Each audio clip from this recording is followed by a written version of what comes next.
Hotep, everybody. This is Michael Imhotep, founder of the African History Network and host of the African History Network show. It is Sunday, December 29th, 2024, and we are also celebrating Kwanzaa. So, Habaragani. Welcome to the African History Network show. We're joined by foreign policy expert Johanna Leblanc to talk about President Joe Biden's historic trip to Angola, the African nation of Angola, that took place on Tuesday, December 3rd, 2024, and the U.S. investment in Angola and the implications of this. So how are you doing today, Johanna? I'm excellent. Thank you so much, Michael, for having me on your show.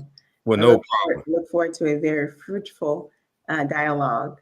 Yeah, no problem, no problem. And Joanna and I made contact through Roland Martin Unfiltered. I was a panelist on, and she has been on talking about Haiti and other issues as well. So I reached out to her and said, "Hey, let's talk about this."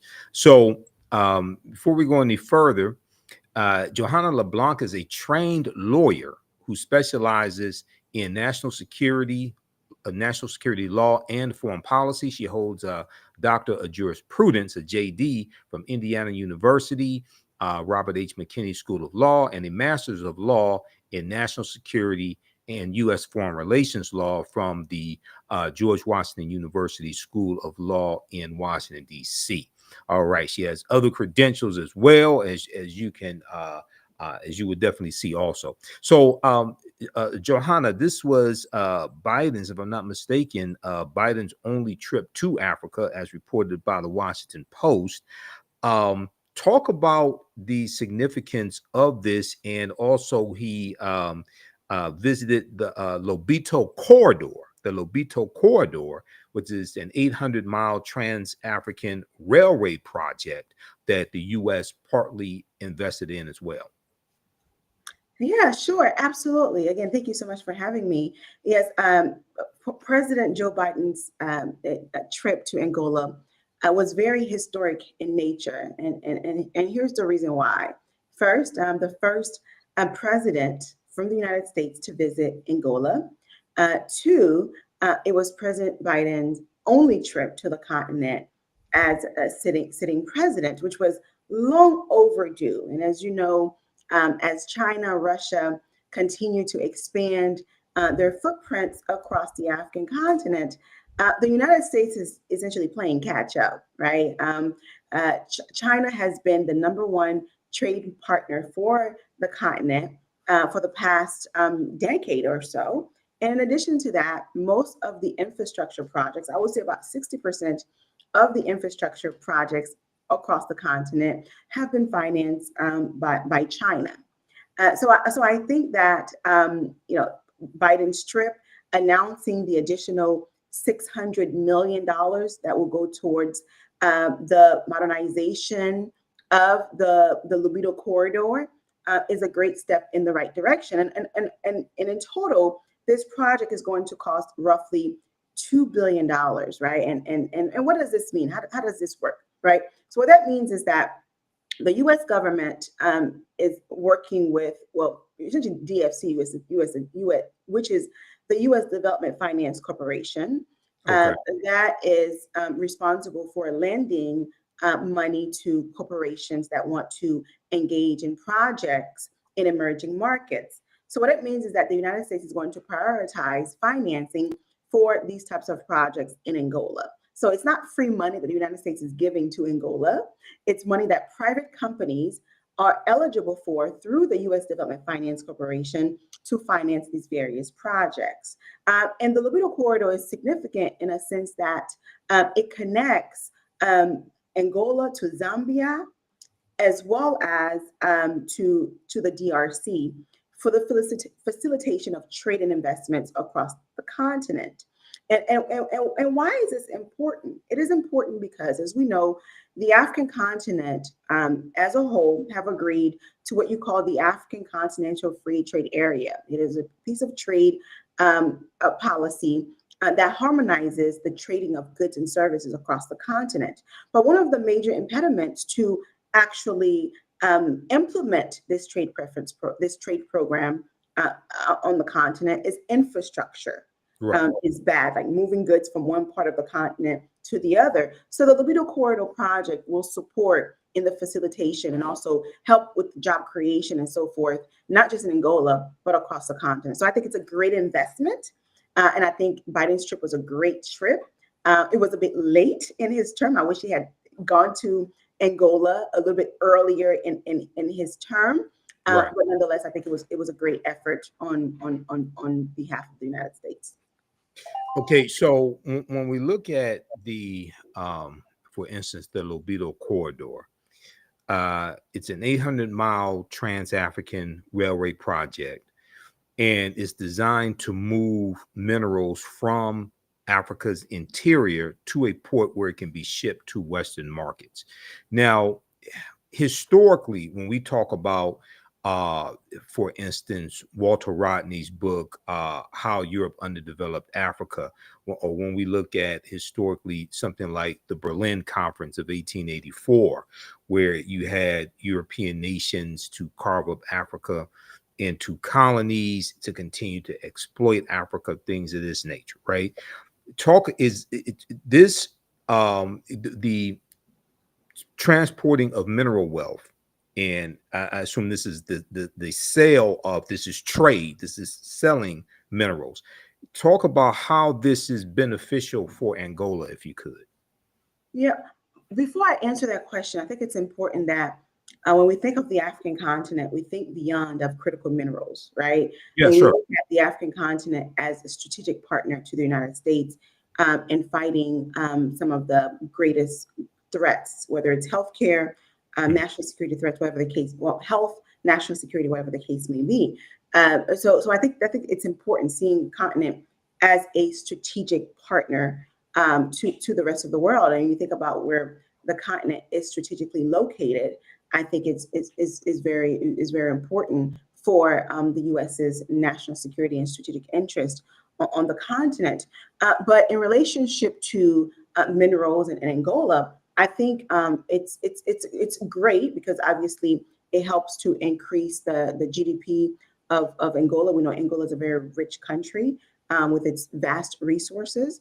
And I think that it also helped to create more jobs in the sector for Angola, assuming that those resources would be used properly, right? When it comes to job creation and so forth, because we see there are times when the country has vast resources but severe poverty. You look at countries, for example, like the DRC, for example, which, you know, if you have a cell phone, DRC is responsible for that. Those minerals that are needed Right. to create these Apple phones are found in DRC. But when you look at the poverty that exists in the country, it is quite heartbreaking. So I think that, and I think President Lucinda is committed to this, to ensuring that the resources are utilized to help improve the lives of Angolans across the country.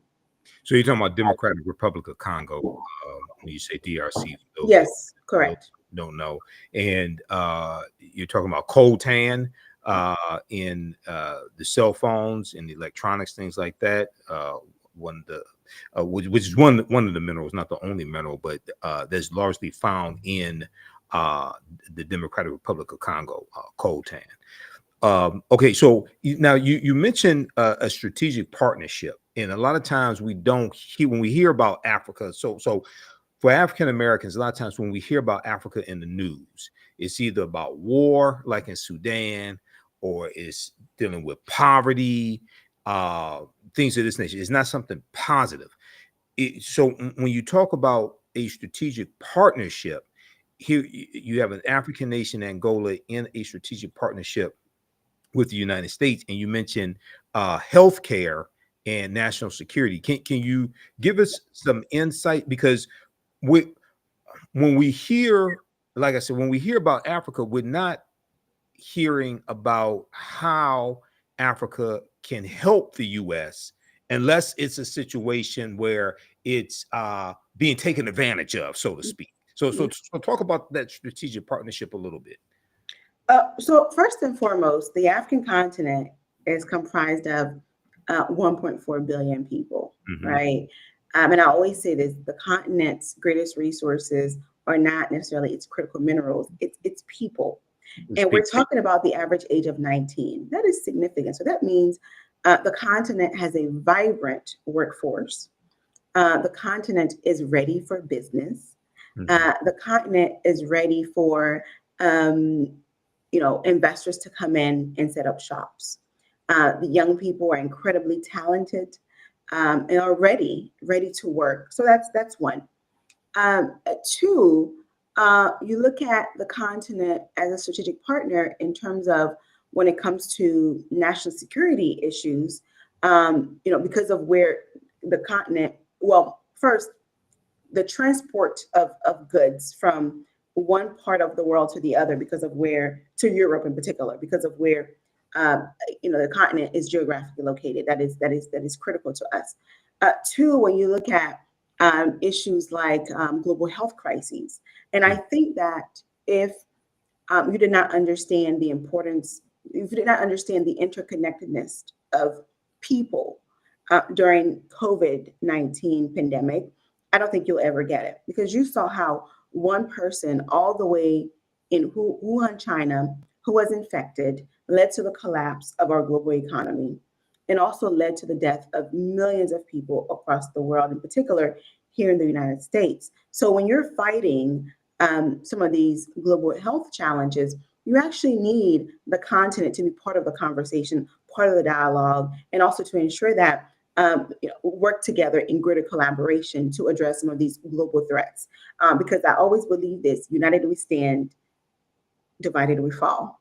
Right. And oftentimes we have conversations about the continent without leaders from the continent being a part of that dialogue. And the United States, as it continues to maintain its position as a superpower, it is incredibly important to strengthen its alliance with the continent.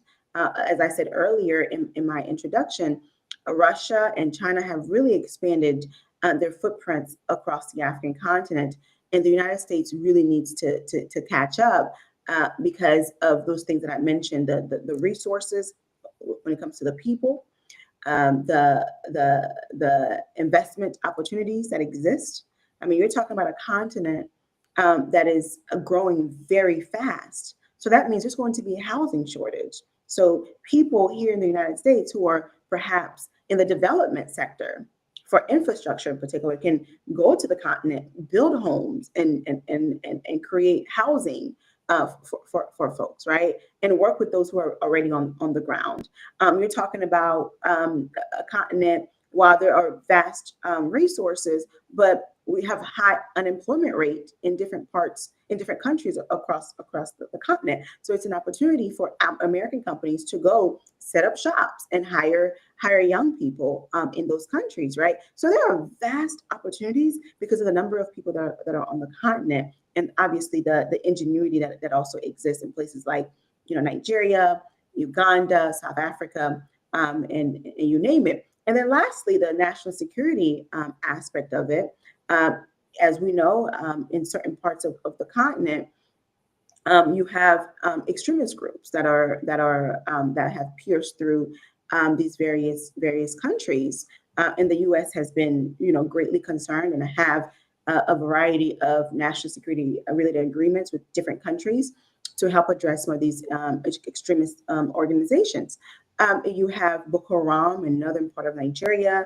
You have other extremist groups across the continent that could find their way to the United States easily through the southern border and otherwise. So I think having these strategic agreements with these various countries are also important. So again, we can't look at the continent as just a case for humanitarian assistance, but also as a strategic partner as the United States continues to address some of our global threats. Okay. All right. Excellent. Um, I know I want to go to. I just want to show people this article here from Washington Post, and people can read this some more. This talks about Biden's trip to Angola, and it's name of the article: Biden in Africa, decries history of slavery and urges partnership. This is from December 3rd, 2024, from the Washington Post. And a section of it here talks about, now here they show Biden speaking, and he speaks Tuesday at the National Museum of Slavery near Luanda, Angola. Luanda is the capital of Angola. And they have a National Museum of Slavery that is a tourist attraction, but a tourist attraction to educate people coming to Angola, especially African Americans. But in this article here, it says the centerpiece of Biden's visit in the Lobito corridor. Let me go back to it. It jumped away from me here. Okay. So it talked about Lobito corridor. Then, but the heart of the president's appearance was his passionate speech at Angola's National Museum of Slavery, where he recounted the unimaginable cruelty of the enslaved person trade and America's brutal history of slavery. He also spoke of the U.S. Civil War, the fight against segregation, and the, quote, still unfinished reckoning with racial injustice in my country today, end quote.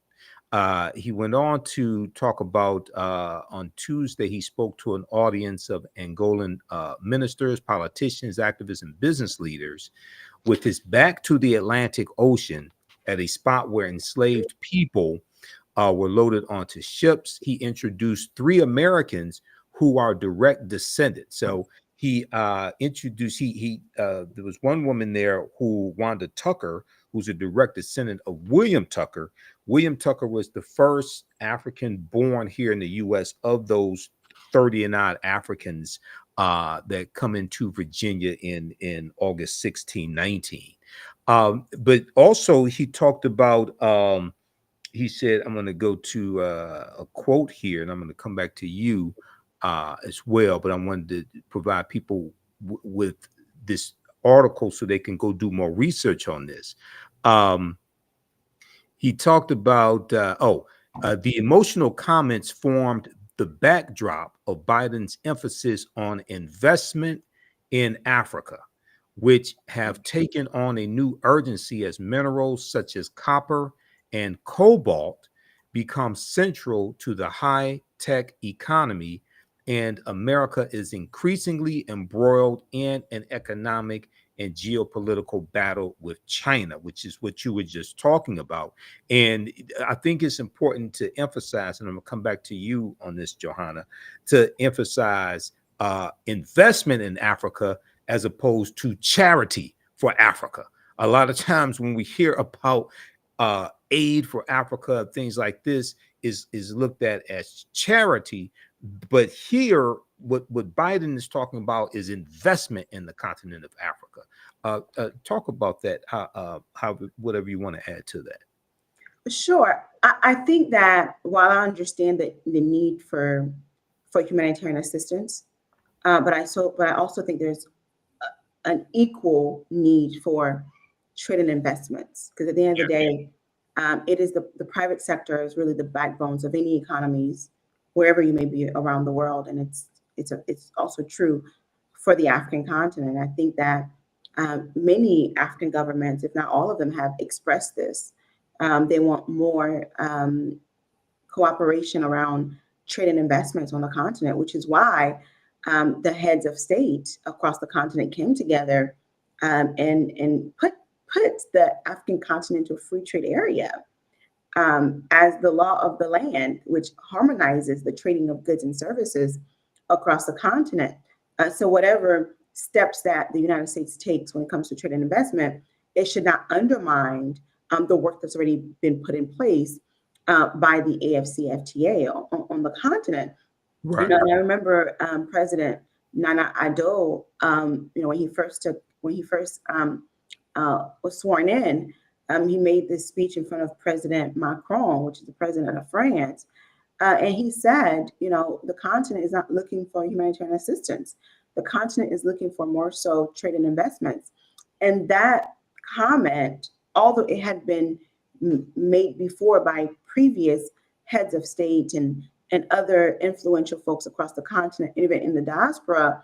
But it spread like wildfire, right? People really resonated with that comment, because if humanitarian assistance was the only approach to development, I think we will see not just the continent, but countries even in Latin America and the Caribbean, we will see a lot more development, because folks will say, well, the U.S. over the past, let's say, for example, for the past 3 years has given, let's say, 2 billion to, let's just say, Angola, hypothetically speaking, right? Mm-hmm. Why isn't it that, the country's GDP have not changed? Well, it's because humanitarian assistance oftentimes just put a Band-Aid on the issue. They don't always go to the root of the issue. And I think it's something that I think the U.S. Congress should really evaluate, right, about, how U.S. foreign assistance, humanitarian assistance is being used abroad. Is it being used effectively? Because at the end of the day, it is our tax dollars, right, that are being used in these various countries. But we want to make sure that our tax dollars are being used effectively and that we're actually addressing some of these, issues, right? We're not just putting a Band-Aid on them, that we're truly addressing them. So again, I think that Biden's historic visit was one that was long overdue. Right. And I think it re-energized certain folks who may have been interested in doing work in Angola. And obviously, after that visit, it was announced by Corporate Council on Africa that there will be a summit that will take place in Angola in June, where private sector folks can go to Angola and just to explore opportunities that exist in the country for business opportunities.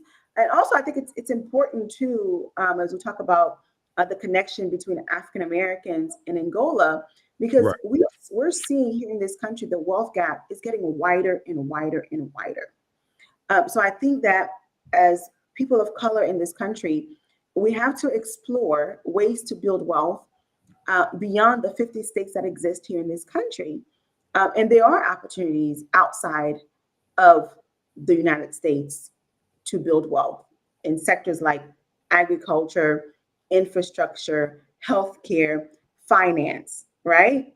Right. Across the continent, right? So I think that we have to be very strategic and very creative when it comes to wealth building, and not just looking at these 50 states that exist here in the United States, but also outside. But obviously, you do have to do your due diligence, making sure that you connect with the right institutions, the right individuals, and having the right lawyers on your team as well, to make sure that as you're doing these investments, that you actually reap the benefits that you intend on reaping.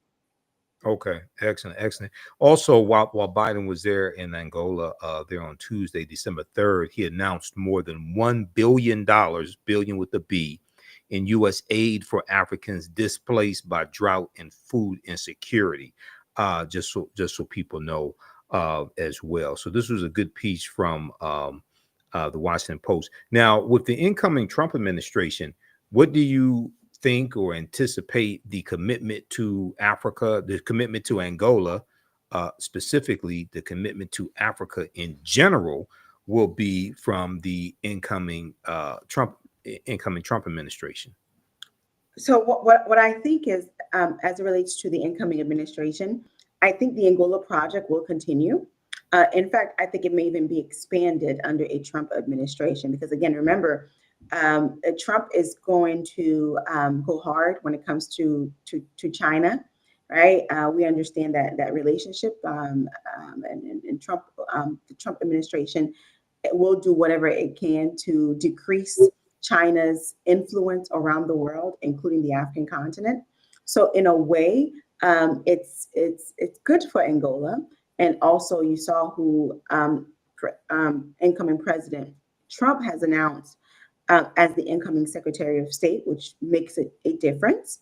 Senator Marco Rubio, who is anti-China, has been very vocal about his concerns about China. So I think I think for Angola, for this particular project, the Middle Corridor project, I think we're going to see probably an expansion of the project, even more money being poured into this project to ensure its success.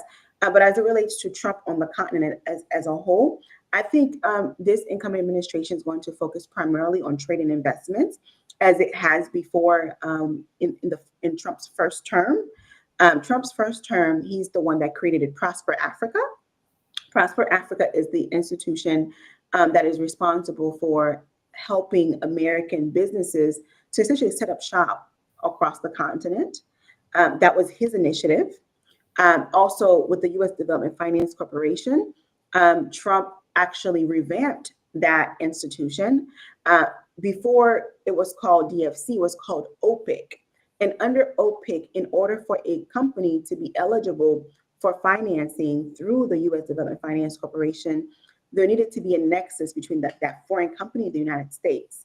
Well, when Trump revamped it, he removed that nexus, which means that you could be a hospital in Accra, Ghana, for example, looking to expand your hospital, and you need capital. You can come to the DFC and apply for financing, whereas in the past, that was not possible under OPIC because there needed to be that nexus. So removing that nexus was very important for those who do business in emerging markets, especially in the global South. And secondly, there's the Women Empowerment Initiative, which was led by Ivanka Trump. So if you have a company that is majority held by women, there's initiatives specifically for those companies, and there is a priority for those companies when it comes to debt financing. And obviously, there's you have to meet the qualifications. There's a process in place. But I think having removed the nexus that between the United States and the foreign company that once existed was a good thing, especially for those who are doing business in the global South or who will be doing business in the global South. Okay. All right. Excellent. And we know Angola is the largest, as far as African nations, the largest recipient of Chinese loans. And Beijing has made more than $42 billion in loan commitments to Angola over the last 20 years as well. So we've seen significant investment in the African continent from China, but specifically in Angola also. All right. So let people know how they can get in contact with you, Johanna, how they can support you. Give people your social media handles as well. Absolutely. You can find me on LinkedIn, my first and my last name, Johanna Leblanc. And you can also find me on Instagram, which is at I am Johanna Leblanc, my first and my last name. You can find me on Twitter at I am Johanna. Okay, and on Twitter, I am Johanna. Okay. Correct. And where do you normally make media appearances? And do you teach classes? Do you teach at are you a professor also? But where do you normally make media appearances? So I make media appearances primarily on the African continent. My appearances have been on ABC in South Africa, Channels Television in Nigeria, Voice of America, Citizen Television in Kenya, television in Rwanda. So my niche is really the African continent in terms of media work. In addition to that, I'm also an adjunct professor at Howard University, where I teach a number of courses. So. Okay. All right. Well, Phi Beta Sigma Fraternity Incorporated was founded at Howard University. So I have. Absolutely. Ain't you? Yep. So even though I didn't go, even though I graduated from Wayne State University here in Detroit at PWI, I do have a connection to Howard. And then also you appeared on Roland Martin Unfiltered as well on the Black Star Network, which is how we connected. All right. Well, look, Joe. Also, too, one thing I would like to add is when I'm not teaching or doing television appearances, I'm also a partner at a law firm here in DC, and we also have offices in Ghana as well as in Nigeria. And part of the work that we do is we actually do support investors who wish to secure debt financing for projects in emerging markets, to secure financing, whether it be through DFC or Afri-Exim Bank, or our financial partners in the Middle East, or in the UK. And we also support foreign governments who wish to advance their interests here in Washington, D.C. And we also have a litigation shop at the law firm as well. So certainly, if you're looking to do business, or if you're looking for strategic guidance as you try to navigate your way around the continent, or even here in Washington, D.C., please give us a call, or go on our website. It's www.adomigroup.com, ADOMI group.com, and we would love to support you with your efforts, especially if it's on the continent or in the Caribbean. Okay, adomigroup.com, ADOMI group.com. Correct. All right. Okay, Johanna. Well, look, you have a happy Kwanzaa and happy New Year. It's good to talk to you, and we'll have you back soon. Okay. No problem. Thank you so much. I really appreciate the opportunity to join you this evening. And good work, my brother. And I always enjoy your commentary. Really a breath of fresh air. So. All right. Absolutely. All right. Well, take care, sister. Have a good day. Okay. You do the same, and I wish you a happy New Year. Yeah. Happy New Year to you too. Take All care. right. Peace. Okay, everybody. So that was Johanna Leblanc here on the African History Network show. And I want to go to this article, and I'm going to have to get out of here. There's some other topics I want to get to. I don't have time today. I have a jam-packed schedule, so I'm going to have to do another broadcast either Monday or Tuesday. Well, maybe Tuesday, Monday. I will hopefully have oral surgery on Monday. So I'm getting things in place for that. So we'll see how I feel Monday night, if I can do it, or Tuesday. But there was a good article from the New York Times dealing with why Black Americans searching for their roots should look to Angola. Okay. And I just want to highlight this quickly here. I thought I had this up. Let me see. Where is this? It's from the New York Times. Hold on, let me grab this one. And the reason why it's important, we know those, first of all, African people were here in the land we call the United States of America, going back tens of thousands of years before the transatlantic slave trade began. And I encourage people to read the first Americans were Africans, documented evidence by Dr. David Imhotep. You know, we had Dr. David Imhotep here on the African History Network show about 13 times before he passed away in 2023. Okay, so this piece right here. But those 28 odd Africans is actually close to 30 that come into Point Comfort in Virginia in August of 2019. They came from Angola. Okay, they came from Angola. So even though there is a focus on West Africa, and there should be, we also have to look to Angola. You have about 20% of African Americans have ancestry that goes back to Angola.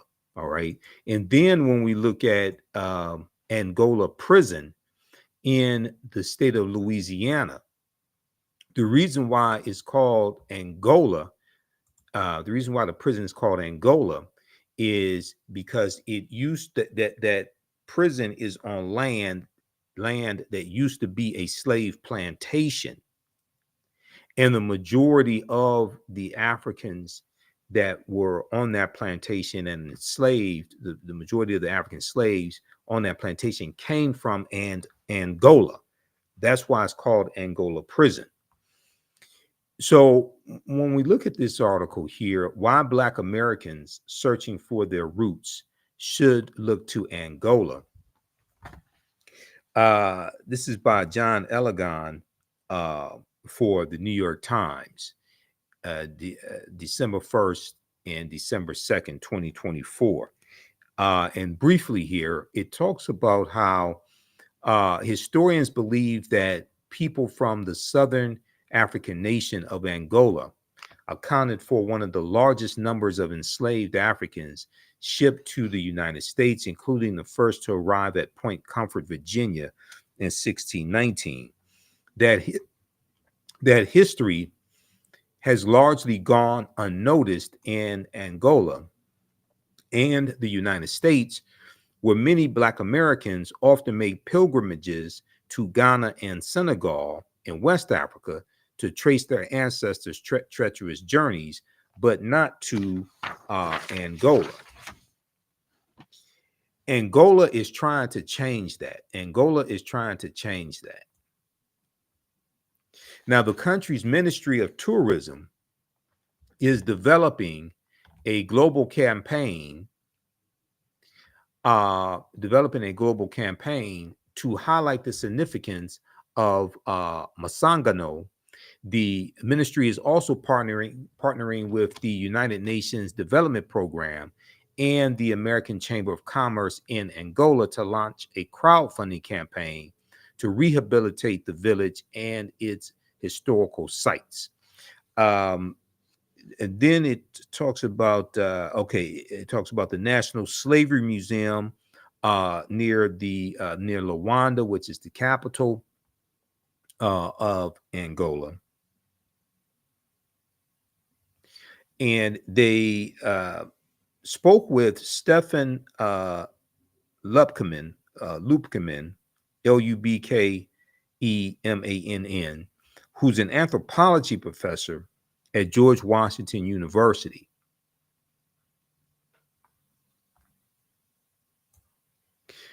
The piece says, when President Biden travels to Angola this week, he is scheduled to visit the National Slavery Museum near the capital, Luanda, to highlight the bond between the two nations that was born out of slavery.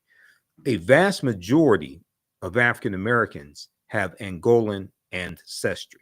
A vast majority of African Americans have Angolan ancestry, says Stefan Lubkemann, an anthropology professor at George Washington University.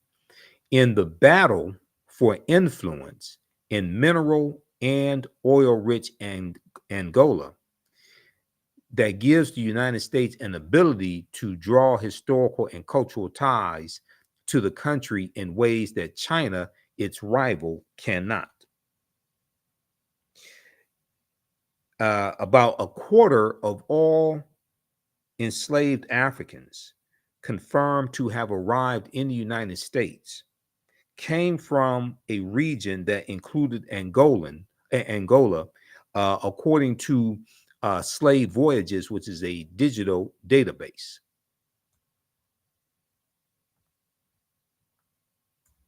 That is more than anywhere else in Africa. That is more than anywhere else in Africa. All right. So read the rest of this article here from the New York Times. Why Black Americans searching for their roots should look to Angola. This is from December 1st, updated December 2nd, 2024 by John Elegon and photographs by Brother Silva. Okay, Joel Silva. All right. Be sure to visit our website, AfricanHistoryNetwork.com, AfricanHistoryNetwork.com. Register for the online history courses that I teach. We have a class going on right now. Ancient Kemet, the Moors, and the Ma'afa, understanding the transatlantic slave trade, what they didn't teach you in school. We deal with thousands of years of history and what leads up to the transatlantic slave trade taking place. I teach that class on Saturdays, 4 p.m. Eastern Standard Time. The class is on sale $60 right now. We have a special promotion during Kwanzaa. It's $130 value. We do the sessions live. All the sessions are archived and recorded. You can go back and watch it anytime. You can download my class lesson plan here. So we have 200. It's a very interactive class. Okay. And you can ask questions. You can see me. I can't see you, but there's a text chat. You can ask questions. So there are 200 slides that I show in the class. We have 80 to 100 articles that we reference. It's a very visual class. You can see me. I can't see you. And there's 15 books that we reference also. You don't have to buy any of these books to follow along in class. There's video clips that we show as well. I show you excerpts of the books right on the screen. And I'll also incorporate excerpts of interviews I've done with some of our scholars, like Tony Browder. I was with Tony Browder today here at Detroit Unity Temple Church here in Detroit. Tony Browder, Professor James Small, Professor Kabahayawatha Kamane, Renoko Rashidi, and more. This content is PG-13. You can use this with your children. Here's the class lesson plan. You just scroll down. You can download this. So we have a class lesson plan for each class. Okay. And we deal with thousands of years of history and what leads up to the transatlantic slave trade. Your understanding of politics is directly related to your understanding of history. So you can register for that. Hold on. Let me see. I got to turn the screen share back on.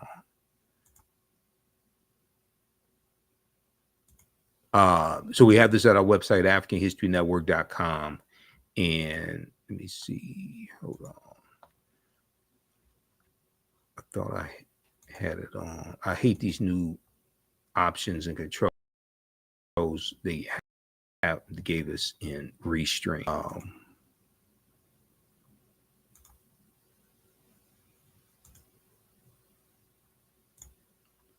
Okay, let's do it. Let's do this. Hold on. Let me bring this up. All right.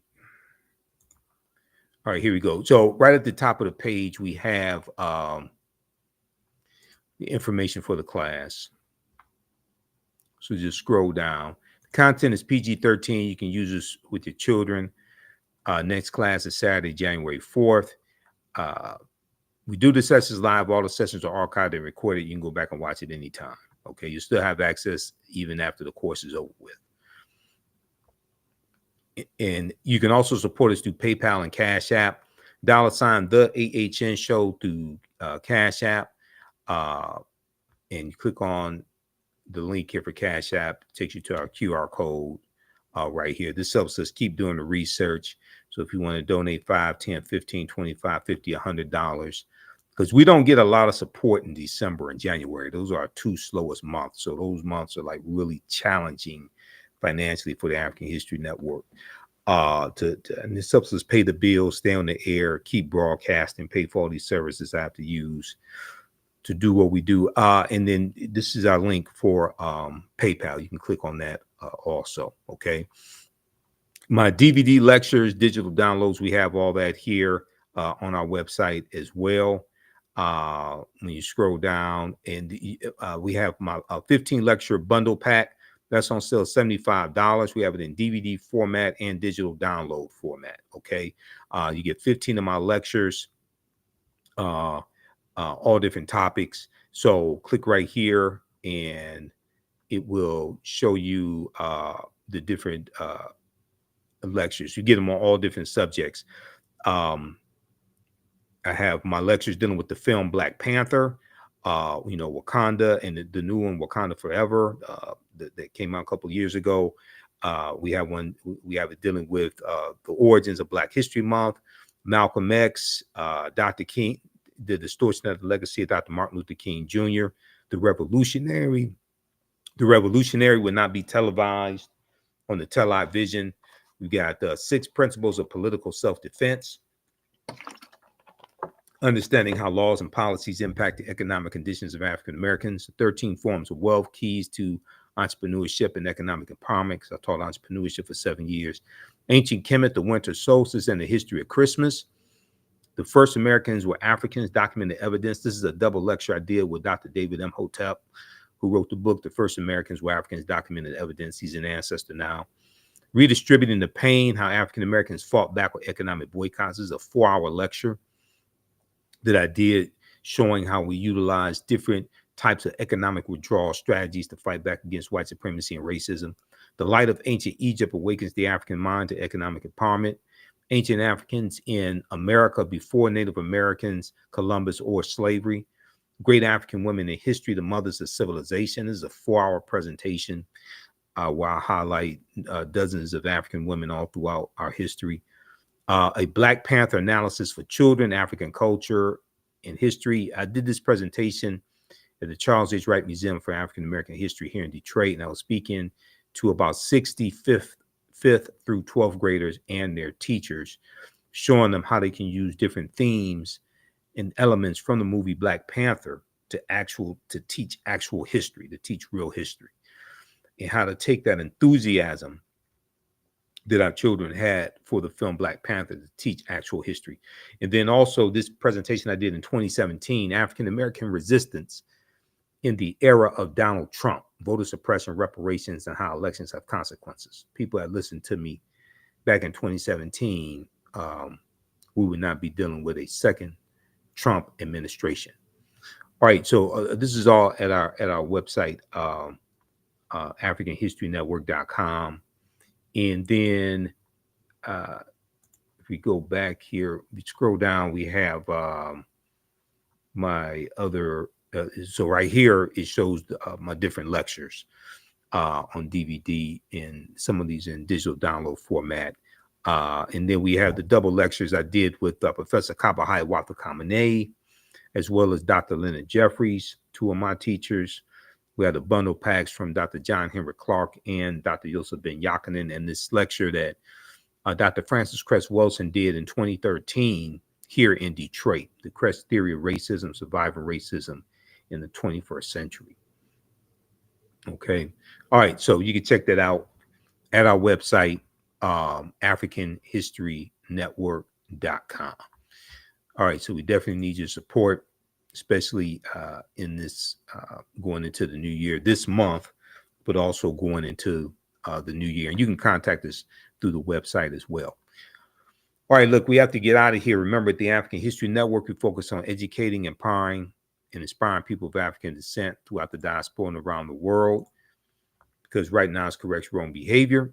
What you do for yourself, what you do to yourself, and what you allow other people to do to you and get away with is based upon what you think about yourself. What you think about yourself is based upon what you have been taught about yourself. What you've been taught about yourself is based upon everything you've read, heard, and seen about yourself. Later in the week, we'll talk about other topics. We'll talk about the movie The 688, starring Kerry Washington, about the 688th Battalion in World War II. You know, I was talking about the 688th back in 2020, even before Tyler Perry announced this movie. It's a fantastic movie. Watch it on Netflix. We're going to talk about it here this week on the African History Network show. Also, we'll talk about the MAGA Civil War that's taking place. I'm going to share some clips from when I was on Roland Martin Unfiltered on Friday, December 27th, the second day of Kwanzaa, Kuji Chagalia. We know today is the 4th day of Kwanzaa, Ujamaa, Cooperative Economics. But we talked about the MAGA Civil War that is brewing over the H-1B visas, and how Elon Musk and Vivek Ramaswamy are calling for more immigration of those that possess high technical skills on the H-1B visas. And this is at odds with the largely non-college educated white working class MAGA base. Okay. And those that actually understand all this saw the contradictions that were taking place in this MAGA coalition to help the traitor-in-chief Benedict Donald get reelected. But there's a MAGA civil war taking place right now, and I'm here for it, and it's going to get worse. Also, we'll talk about President Joe Biden commuted the sentences of death row inmates, except for 3 inmates, 3 white inmates who committed heinous murders, like Dylan Roof, or Dylan Roth, who killed 9 African Americans in South Carolina, Mother Emanuel African Methodist Episcopal Church. And then also the Congressional Black Caucus is asking President Biden for a pardon for Marcus Garvey. Now, you know, when I appeared on Roland Martin Unfiltered back on December 13th, 2024, we talked about President Biden giving commutations to about 1,500 people, as well as a smaller number of pardons. And I said then that he should do a pardon for Marcus Garvey, Assata Shakur, and Marilyn Mosby, as well as members of the Black Panther Party for self-defense that are still in prison, and others. Now, in the Congressional Black Caucus, we have roughly about 20 members or so of the Congressional Black Caucus that are calling for a presidential pardon for Marcus Garvey. Also, we on Roland Martin Unfiltered, we discussed how Mississippi State University, Mississippi State University has been asked to perform for at the inauguration of Benedict Donald, the trade-in-chief, the man who incited an insurrection, a man who spread lies and put the lives of Ruby Freeman and Shay Moss in jeopardy, the 2 African-American female Georgia election poll workers, because he lost the 2020 election. The man who lied on Haitians and said they're eating dogs, they're eating cats in Springfield, Illinois, and put the lives of Black Haitians in jeopardy, and who wants to deport them. Okay, that son of a bitch. That's who I'm talking about. Okay, just in case there's any confusion. Okay, the trade-in-chief Benedict Donald. So the Mississippi State, Mississippi Valley State University Mean Green Marching Machine has been invited to perform at the 60th presidential inauguration parade, and they're raising money. They're trying to raise $350,000 to pay for them to go perform for Donald Trump, whose policies are anti-African American, who wants to get rid of diversity, equity, and inclusion, wants to get rid of DEI, who said he wants to unleash the police, and he wants to give police 100% immunity against criminal prosecution. Okay, they've been invited to perform for this guy, and my question was, what the hell are you celebrating? What are you celebrating? Have you read Project 2025? Have you looked at Donald Trump's policies? Donald Trump he wants to close the Department of Education, but also he's threatening to he's threatening to give reparations to white people who are harmed by policies coming from the Department of Education. Okay, he's against reparations for African Americans, but he wants to give reparations to white people. So we'll discuss this and more later in the week on the African History Network show. So there's been a lot of backlash against Mississippi Valley State University when it comes to them going to perform for Donald Trump. And I said when I was on Roland Martin Unfiltered, they need to go talk to Chrisette Michele, who performed at the 2016 Trump inauguration. And it took a few years for her career to recover from the hit, because she lost a lot of money. She lost a lot of stature with African Americans. There was a big backlash against her. So I don't know if there was an adult in the room when this decision was made to accept this offer to perform for Donald Trump, who incited an insurrection on January 6th.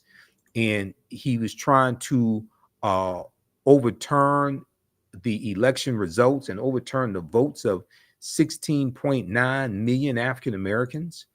And then you're going to have African Americans at a HBCU to go perform at his inauguration.